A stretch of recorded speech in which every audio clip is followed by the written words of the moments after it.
Part 4, still digging beneath the surface level. And was just talking about in Part 3, at the end of Part 3, talking about the gun control stuff that they're bringing up. Not because they care about people dying. If they cared about that, they would have been done something about it. Again, just using as an example, again, Chicago, 500 people die there a year. I mean, more than one person a day average. 500 people die there a year on average. More than one a day, but haven't said a word. But when Newtown children allegedly gets shot and gunned down, then it's time to have gun control. And all of these false flag, and I said false flag operations that are happening, these shootings, these bombings that are happening, you notice every time it happens, some politician comes out and start talking about gun control, and we need to take guns. And they're not saying take guns, but they're not going to come out in that clear language and say it. But the bills that they're proposing are going to take guns, want to take guns. As a matter of fact, I think Senator Feinstein, in one of her bills that got shot down, thank God, she wanted to take every single kind of gun, including handguns. But it didn't go through. And you can look that up for yourself. Look it up. But it's not because they care about people dying or kids being killed or these supposed bombings, alleged bombings that are going on in the United States. They want to take it because the economy crash is coming. The U.S. dollar is going to lose its value, not incrementally. It's going to lose it overnight.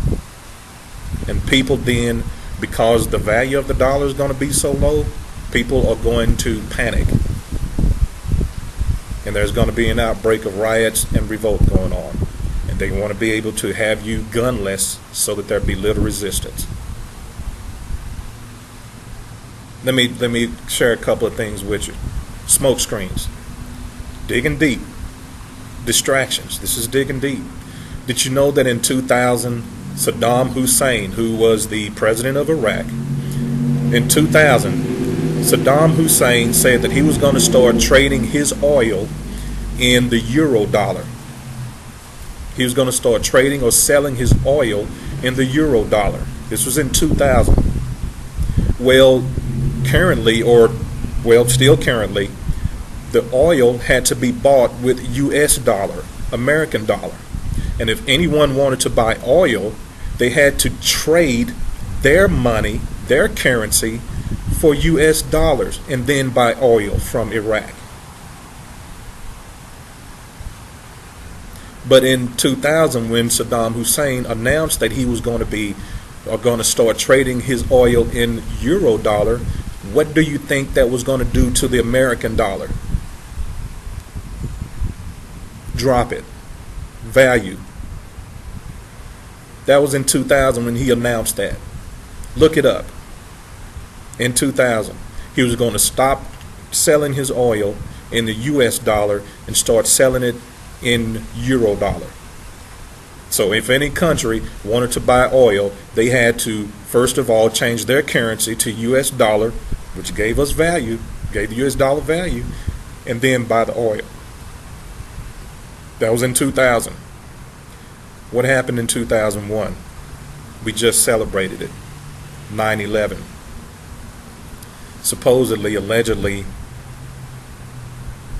19 hijackers took over some commercial airlines and flew them into two towers into the Pentagon, which they flew, coincidentally again, they flew it into the part of the Pentagon that was under construction and had high resistant walls around them. But that's just me. That's just me. And the fourth one fell down in a field in Pennsylvania, if I remember correctly. That happened in 2001, after Saddam Hussein said that he was going to start selling his oil in euro dollar instead of the US anymore. So at 9/11, 2001, that happened. And our president at that time, Mr. George Bush, says we're going to go after the terrorists. Well, we went after the terrorists, and then what did he do?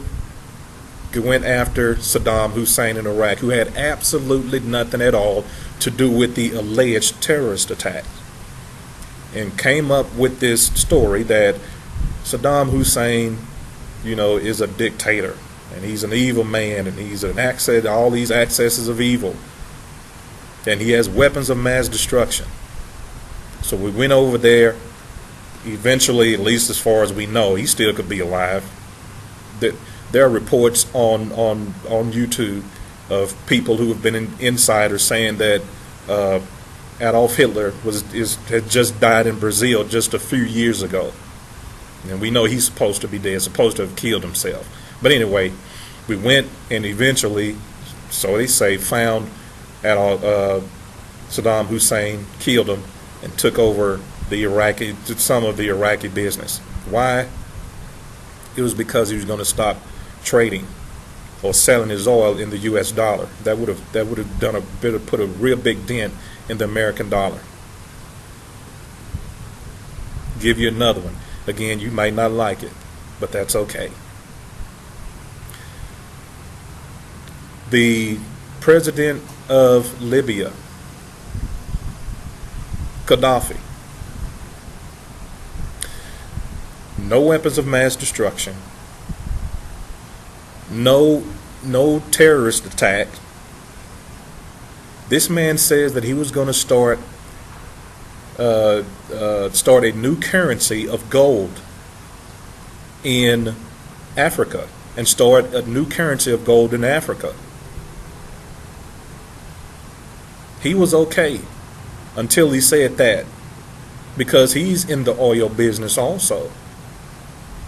And he's starting a new currency of gold in Africa, and he's going to start the trade with the currency of gold in Africa. You know what that's going to do to the U.S. dollar? And what do we start doing?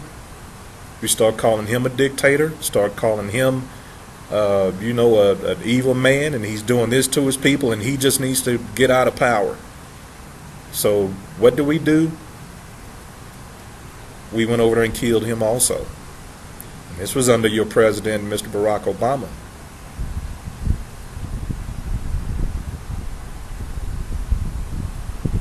Distractions.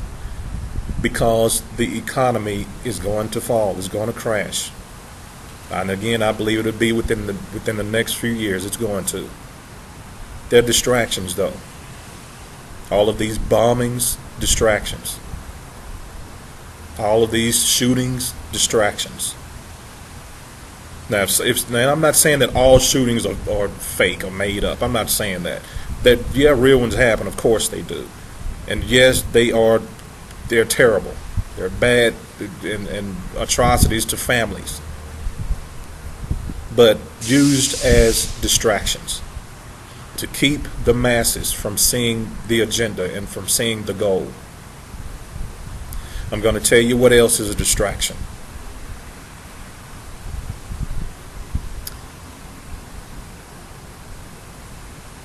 These challenges, in particularly health. This ice water challenge or ice bucket challenge, whatever it's called, and all of these other challenges and all of these health stuff, distractions. There hasn't been a single cure of any disease since quote-unquote polio. Not one. Not one. Although there are cures that have been suppressed for decades. Cures for cancer that have been suppressed. For diabetes, heart disease that has been suppressed. AIDS have been suppressed. And I'm going to make an upload on health anyway. I think some of you know, I think if you watch the video of the introduction of A Moment of Truth, then you know I told a little about my daughter having lupus. So I'm going to make an update on that, a video about that. But these things are used as distractions. Even health and these challenges. In 19, I believe it was 70 or 72, Richard Nixon, President then Richard Nixon, made his war on cancer speech, saying if we can send a man to the moon, then we can cure cancer. And he declared war on cancer. And that was in, I believe, 1972, if I'm not mistaken. And from 1972, I believe, until 1996. In 1972, there were, I think, 257,000 people in America died from cancer. About 250,000, approximately. 250,000 people died from cancer. 25 years later, after he made his war on cancer, in 1996, if I'm not mistaken, 25 years later, over $39 billion of money coming from taxpayers had been raised for cancer. $39 billion. In 1996, over 500,000 people died from cancer because they're not trying to cure anyone or find a cure. They're using it as a distraction. And that's a good cause. Cancer awareness and breast cancer awareness and AIDS, HIV awareness, all of these awareness months that we have, and awareness week, and wear a pink ribbon or do this or do that. All of those are distractions. And I know I'm sounding mean and cruel right now, you know, because somebody knows somebody who has it or somebody has something. I have people who have diseases in my family, so I do know. Again, my daughter has lupus, so they say. That'll be another video. But these are distractions. Again, there hasn't been one cure of a disease since polio. They're not looking for a cure. Again, they are depopulating. Murder isn't the only thing that they use to depopulate. Health is, or sicknesses, diseases. That's also a tool for depopulation. They're not looking for a cure to cancer. They're not looking for a cure for HIV/AIDS. They're not looking for a cure for diabetes. They're not looking for a cure for heart disease or whatever. They're not looking for one. And we give billions and billions of dollars, taxpayers, billions and billions of dollars every year to go to research for something that they, and I'm quoting this, I don't remember exactly the man's name. This is one of the leading cancer people who was in charge of research. He said that by an X amount of years, they will make cancer a manageable disease. Not a curable disease, a manageable disease, which means they're not looking for a cure. They want to manage it because healthcare is a $500 billion a year industry. And if you cure a disease, it's going to crash the economy. Can't have a lot of healthy people running around. Good health makes sense, doesn't make a lot of dollars. And all of these donation places and all of these charities, I'm not saying all, but most of these charities and donations that are saying donate to, to help find a cure for this, distraction, and is taking money away from you, which again will cause dependency by the masses on the government. You take X amount of dollars out of every paycheck, or just give whenever you can. It takes more money away from you to give to each of these causes. How many years have they been showing these television infomercials late at night or whenever they show them, talking about give to the United this foundation, give to that foundation, give to the ASPCA, whatever it's called, to animal stuff, give to this, so that because they're starving people in Africa, starving people over in this country, starving people over. Don't you know that there have been billions and billions of dollars that's been donated by people in this country alone And why are there still hungry people over in Africa, and hungry people over in some other country or nation, and hungry people still here in this country? Billions and billions of dollars. But it's still going on. You know why? Because it's a distraction. Again, to keep us from paying attention to their agenda, to their goal, to their purpose and their motive. The powers that be, the elite. And again, I think I dealt with this with the last video upload entitled "It's Justa." I mean, really no need to even mention it, but all of these shows, all of these TV shows, all of your housewives of this, and they ain't even married, all of your whatever, all of these shows, distractions, movies, distractions, books, distractions, music, which is indoctrination and distractions.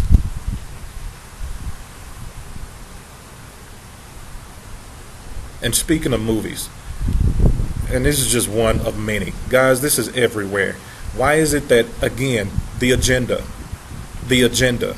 and the goal is I'm going to emasculate men. We have to emasculate men.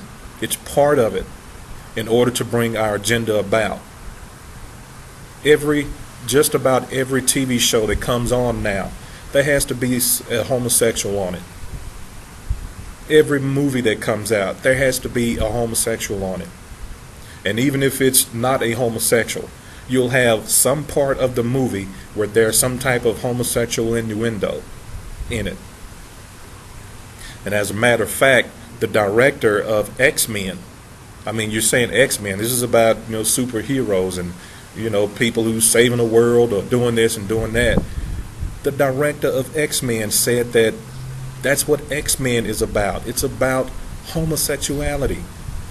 Mutant is just a trigger word or a substitute word for gay. Just read it, look it up, Google it. And all of the innuendos and all of the suggestions in X-Men, and basically if you just listen to what they say in every movie, except people who are different than you, talking about the X-Men, the mutants. That's the message, that's the subliminal message that's being shown not only in X-Men, but in most of these movies. You're going to have to learn to accept people who are different than you. They have to stop men from being men and have them to become more feminine, or just agree with it. At the least, agree with it. At the most, become it. Or don't say nothing at all. Don't say anything at all. Distractions and indoctrination. They got it in some of the textbooks in school about two men as parents. These are in school books in this nation that children go to and have to sit and either read or listen to. Two men, two moms, two dads, or whatever. And they're trying to indoctrinate the next generation.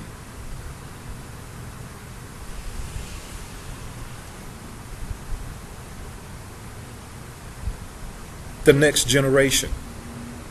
So that the next generation that comes up will be more readily to accept what's coming, this new world, this agenda that is going to get here and it's going to make it. Stay tuned.